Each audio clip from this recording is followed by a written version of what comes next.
Thank you for joining me on the History of Tobacco Part 2. Here we take up where we left off and begin with tobacco's influence in Asia. The Japanese were introduced to tobacco by the Portuguese sailors in 1542. Tobacco first arrived in the Ottoman Empire in the late 16th century, where it attracted the attention of doctors and became a commonly prescribed medicine for many ailments. Although tobacco was initially prescribed as medicine, further study led to claims that smoking caused dizziness, fatigue, dulling of the senses, and a foul taste odor of the mouth. Sultan Murad IV banned smoking in the Ottoman Empire in 1633.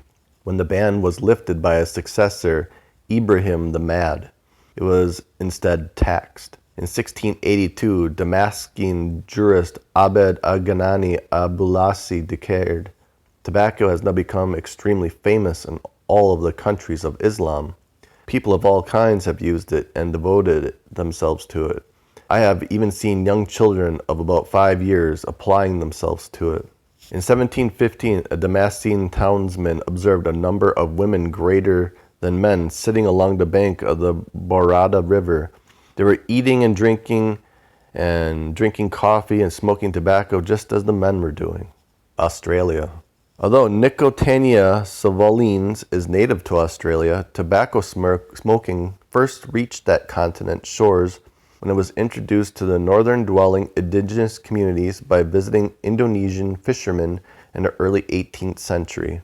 British patterns of tobacco use were transported to Australia along with the new settlers in 1788. And in the years following colonization, British smoking behavior was rapidly adopted by the indigenous people as well. By the early 19th century, tobacco was an essential commodity routinely used to servants, prisoners, and ticket-of-leave men, conditionally released convicts, as an inducement to work, or conversely, withheld as a means of punishment.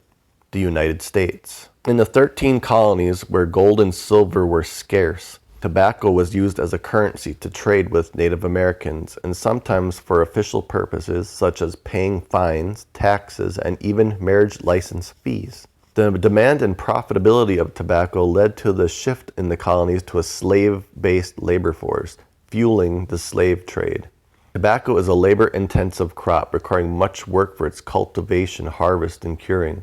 With the profitability of the land rapidly increasing, it was no longer economically viable to bring indentured servants with the promise of land benefits at the end of their tenure.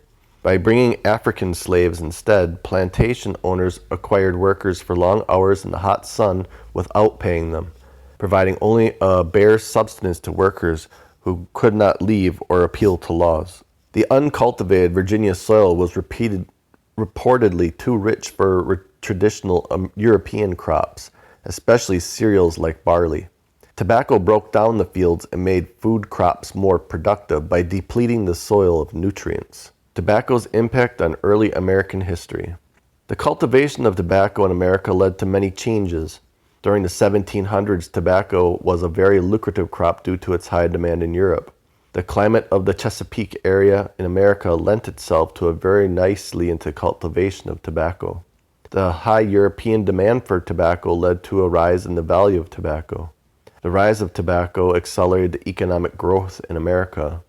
The cultivation of tobacco as a cash crop in America marks a shift in the subsistence economy to an agrarian economy. Tobacco's desirability and value led to it being used as a currency in the colonies. Tobacco was also backed by the gold standard with an established conversion rate from tobacco to gold. The increasing role of tobacco as a cash crop led to a shift in the labor force that would shape American life and politics up through the Civil War.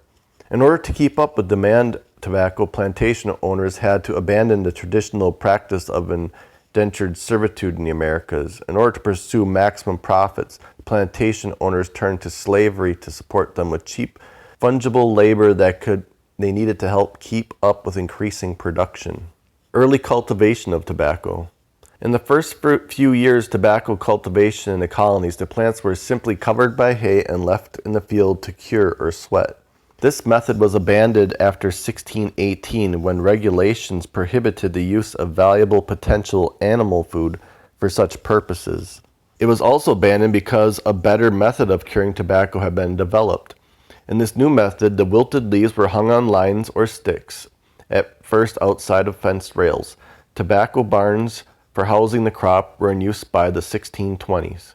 During the curing period, which lasted for about 4 to 6 weeks, the color of the tobacco changed from a greenish yellow to a light tan. Mold was an immense danger during this time. Once again, a planter relied on his experience to know when tobacco was ready to be removed from the sticks on which it hung, a process known as striking. At least when tobacco was ready, and preferably during a period of damp weather, workers struck the tobacco and laid leaves on the floor of the tobacco barn to sweat for somewhere between a week or 2. Logs could be used to press the tobacco and increase its temperature, but with that there came a danger. The heat might become too intense and mold spoil the crop. After sweating, the next step was sorting. Ideally, all tobacco should be in a condition described by crop masters as in a case. This meant that the tobacco had absorbed just the right amount of moisture. It could be stretched like leather and was glossy and moist. If the tobacco were too damp, it would rot in transit. If too dry, it would crumble and be unsalable. In the early years at Jamestown, the settlers paid little heed to quality control. This attitude soon changed due to both market and to regulations. Over time, the settlers began to separate the tobacco into sections of equal quality. The leaves were then tied together in hands, bunches of 5 to 14. The hands were returned to platforms to sweat. When they were once again in case, the inspection of the crop would take place and the final processing for export to begin. Early on, preparation of tobacco for shipping was very simple. Tobacco leaves were twisted and rolled and spun into rope, which was wound into balls weighing as much as 100 pounds. These balls were protected in canvas or barrels, which would then be shipped to Britain. Though the export of bulk tobacco was not outlawed until 1730, a large barrel called a hogshead soon became the favored container throughout the colonial period. Even though its capacity varied greatly, governed by regulations of the day, the average weight of the tobacco stored in a hogshead barrel was about 1,000 pounds. These barrels were transported in a variety of ways to ships on which they would be carried to England. At first, captains of merchant vessels simply traded from one plantation dock to the next, loading up with barrels of tobacco as they moved along the river. Other ways include employing northern smugglers to ferry tobacco to England. In 1609, English colonist John Rolfe arrived at Jamestown, Virginia, became the first settler to successfully raise tobacco, commonly referred to at the time as brown gold, for commercial use. Tobacco was used as a currency by the Virginia settlers for years, and Rolfe was able to make his fortune in farming it for export at Virginia Farms Plantation. When he left for England with his wife, Pocahontas, daughter of Chief Powhatan, he had become wealthy. Returning to Jamestown following Pocahontas' death in England, Rolfe continued in his efforts to improve the quality of commercial tobacco, and by 1620, 40,000 pounds of tobacco shipped to England. By the time Rolfe died in 1622, Jamestown was thriving as a producer of tobacco, and its population had topped 4,000. Tobacco led to the importation of the colony's first black slaves in 1619. Tobacco plantations in Tennessee, like Wessington and Cedar Hill, Tennessee. Throughout the 17th and 18th centuries, tobacco continued to be the cash crop of the Virginia colony, as well as the Carolinas. Large tobacco warehouses filled the areas near the wharfs of new thriving towns such as Dumfries on the Potomac, Richmond and Manchester at the Fall Line on the James, and Petersburg on the Appomattox. There were also tobacco plantations in Tennessee and Wessington in Cedar Hill, Tennessee. Thank you for joining me on the History of Tobacco Part 2. Please join me in the History of Tobacco Part 3, the conclusion. Thank you again. Goodbye.